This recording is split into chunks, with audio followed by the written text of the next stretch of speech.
சனிக்கிழமை வரைதான் அமெரிக்காவும் இஸ்ரேலும் ஹமாஸிற்கு ஹாஸ்டேஜஸ் விடுவிக்க நேரம் கொடுத்துள்ளனர். மிகவும் துல்லியமாக விளக்கிவிட்டனர். அது நடக்கவில்லை என்றால் அதற்கு பிறகு காசாவில் என்ன நடக்கும், அதன் ஆன்டிசிபேஷன் என்று சொல்வது காசா வரலாறாகிவிடும் என்று.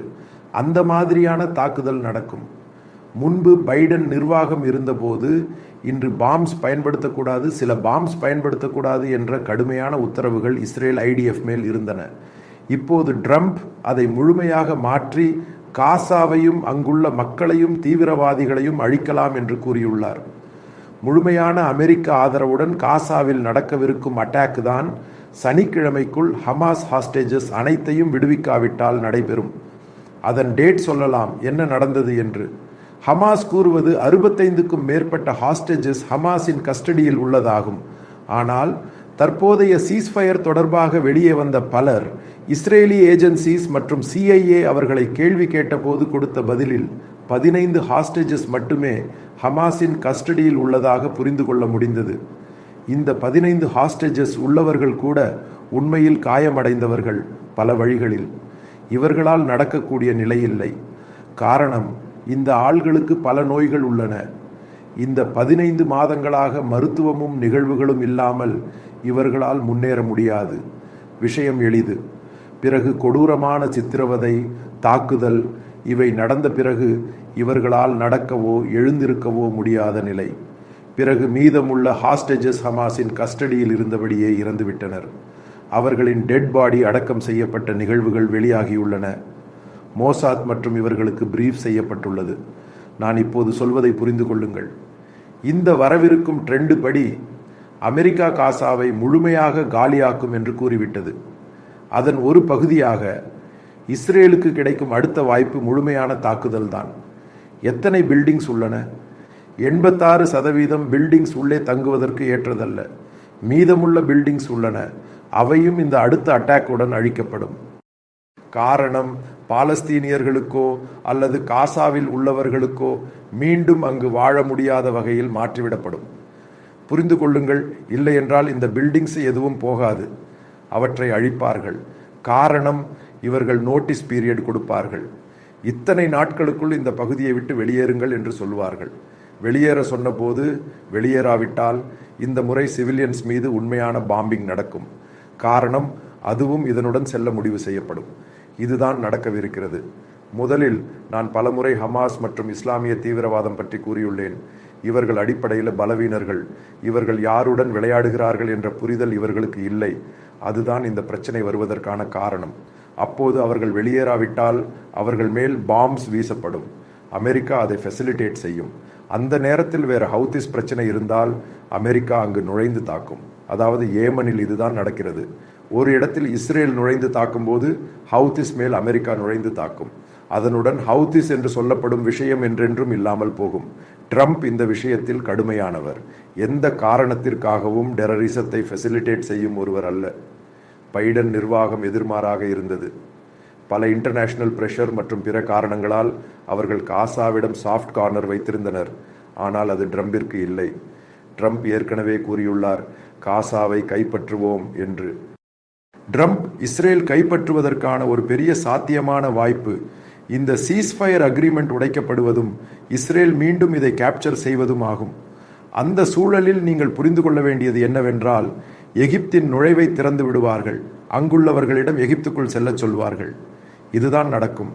இவை அனைத்தும் மிகவும் ஸ்ட்ராட்டஜிக் பிளானிங் உடன் நடக்கிறது. இதைத்தான் சொன்னேன், ஹமாஸுக்கு இது புரியவில்லை.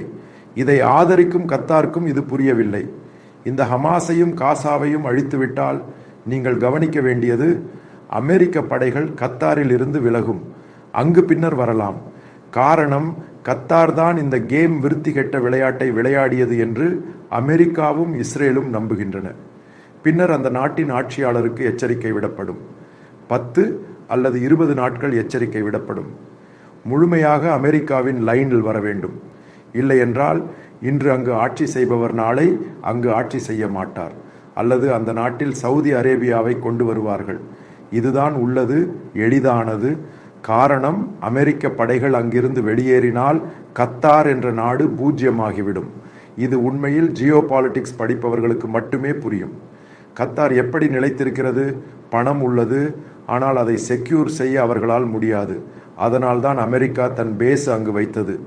அங்கு பேஸ் வந்த பிறகு அமெரிக்காவுக்கும் இஸ்ரேலுக்கும் எதிராக விளையாட கத்தார் விளையாடிய கேம் வெளிப்படுத்தப்பட்டது. காரணம், அவர்கள் வாஹபிசம் மற்றும் சலஃபிசம் ஐ ஃபெசிலிட்டேட் என்டர்டெயின் செய்ய மாட்டார்கள். எந்த ஃபண்டும் ஹமாஸை மிகவும் ஆதரிக்கும் ஆல் ஜசீரா என்ற சேனலும் இவை அனைத்தும் சேர்ந்து ஒரு விஷயம் சொல்லுகிறது: காசாவை முடித்துவிட்டு அடுத்த கட்டம் கத்தாரை முடிப்பதுதான். கத்தாரை தாக்கவும் முடிக்கவும் காத்திருக்கும் சில நாடுகள் இந்த மிடில் ஈஸ்ட் ஏசியா மற்றும் வெஸ்ட் ஏசியாவில் உள்ளன. ஒன்று சவுதி அரேபியா. அவர்களுக்கு கத்தாரை முடித்து விடுவதில் மிகுந்த ஆர்வம் உள்ளது. பின்னர் UAE, அதேபோல் பஹ்ரைன், எகிப்து, இவர்கள் அனைவரும் யாரையாவது கொண்டு உள்ளே நுழைவார்கள். இதுதான் நடக்கும். அங்குள்ள இந்தியர்கள் எச்சரிக்கையாக இருங்கள்.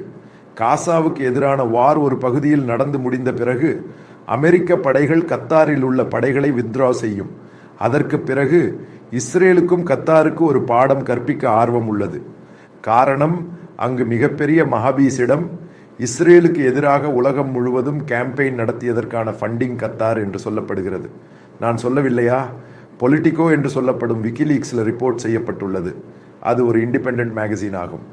டெலிகிராஃபில் ரிப்போர்ட் செய்யப்பட்டுள்ளது, சிலரை கோர்ட்டில் கொண்டு சென்று. அதனால் ஆன்டிசெமிட்டிக் இயக்கம் மிகவும் கெட்டு போனது. அமெரிக்க பல்கலைக்கழகங்களில் கூட பிரச்சனையாக்கப்பட்டதற்கான ஃபண்டிங் கத்தார் அரசாங்கம்தான் என்று சொல்லப்படுகிறது. பல சேனல்ஸும் ஹவாலா முறையில் ஆப்ரேட் செய்தன. இஸ்ரேலுக்கு எதிராக இந்த நிகழ்வு நடப்பதில் மிகவும் ஆதரித்த நாடு கத்தார் தான். அதேபோல் தற்போதைய ஆட்சியாளர் நோட்பேடாக உள்ளார். அதன் பேரில் இவர் எமானுவல் மேக்ரானையும் அவர்களையும் பிரிட்டிஷ் மினிஸ்ட்ரி அங்கு பேலஸ்குள் செல்கிறது. ஒரு விஷயம் சொல்கிறேன், அமெரிக்கா ஒரு நாட்டை எதிர்க்கிறது என்றால், அமெரிக்கா எந்த அரபு நாட்டை எதிர்க்கிறது என்றால் புரிந்து கொள்ள வேண்டியது, எந்த யூரோப்பியன் நாடும் அந்த நாட்டுடன் நிற்காது. இன்று வரை வரலாறு அப்படித்தான். காரணம், 2ஆம் உலகப் போரை எடுத்து பாருங்கள். அதன் பிறகு அப்படி நடந்துள்ளது. இந்த சொல்லப்படும் பிரிட்டன் ஆனாலும், பிரான்ஸ் ஆனாலும், ஜெர்மனி ஆனாலும் எந்த யூரோப்பியன் நாடும் கத்தாரை ஆதரிக்காது. அமெரிக்காவுக்கு மற்ற இன்ட்ரெஸ்ட் உள்ளது. LNG, அதை கத்தார் குளோபலாக சப்ளை செய்கிறது. அமெரிக்கா அதை டாமினேட் செய்ய வேண்டும் என்று அவர்களுக்கு ஒரு பிஸ்னஸ் ஐடியா உள்ளது. காரணம், டெரிஃப் மற்றும் பிற இஷ்யூவில் கத்தாரை தூக்கி எறிவது அமெரிக்காவின் ஒரு அஜெண்டா ஆகிவிட்டது. அதற்குள் இஸ்ரேலும் பாட்டாகிவிட்டது. அதாவது இந்த வார் எவ்வளவு காலம் நீடிக்கும், அதாவது வைப் அவுட் செய்து முடித்த பிறகு அதற்கு பிறகு நெக்ஸ்ட் ஸ்டெப் கத்தாரில் இருக்கும். இந்த கத்தார் ஆட்சியை தூக்கி எறிவார்கள். அல்லது சில நேரங்களில் இந்த சனிக்கிழமைக்குள் இந்த ஹாஸ்டேஜஸை விடவில்லை என்றால் நிச்சயமாக நீங்கள் பார்க்க வேண்டியது, கத்தாருக்குத்தான் அடி கொடுக்கப்படும். அது முடிந்த பிறகு கத்தாரை தாக்கி பிடிப்பார்கள். அதை தூக்கி எறிந்து அழித்து விடுவார்கள்.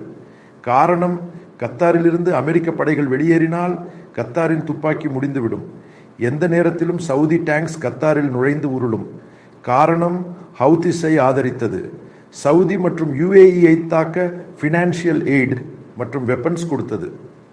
இவை அனைத்தையும் சவுதி கவனித்துக் கொண்டிருக்கிறது. இதனுடன் தொடர்புடைய ஃபர்தர் வீடியோவை நான் இன் டீட்டெயிலாக செய்வேன்.